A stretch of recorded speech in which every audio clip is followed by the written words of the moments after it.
শ্রীলঙ্কা সফরে এসে শেষবারের মতো মাঠের উদ্দেশ্যে রওনা দিয়েছে বাংলাদেশ ক্রিকেট দল।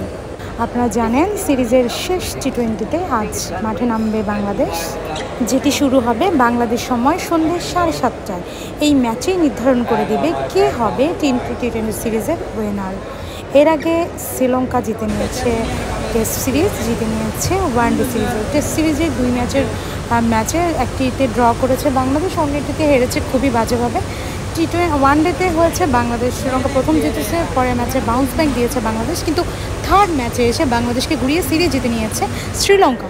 এরপর আমরা দেখেছি যে শুরু হয়েছে টি-20 সিরিজ, যথারীতি 3 ম্যাচের সিরিজ এবং 3 ম্যাচের সিরিজে বাংলাদেশ প্রথম ম্যাচে যথারীতি হেরেছে, দ্বিতীয় ম্যাচে বাউন্স ব্যাক দিয়েছে এবং দারুণভাবে ডাম্বুলায় বাউন্স ব্যাক দিয়ে ফিরেছে বাংলাদেশ। কিন্তু শেষটা আসলে কী হবে সেটাই দেখার অপেক্ষা। ওয়ানডে সিরিজের মতো তিক্ততা অপেক্ষা করছে নাকি বাংলাদেশ শেষটা রাঙাতে পারে সেটাই আজ দেখা যাবে আর প্রেমাদশা স্টেডিয়াম।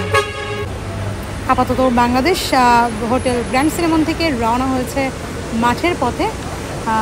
হাস্যোজ্জ্বল বাংলাদেশ দলের মধ্যেই স্বস্তি দেখা গেছে এবং সেই স্বস্তি আসলে মাঠে কতটা কাজে লাগাতে পারে সেটাই দেখা যাবে শেষ মঞ্চে।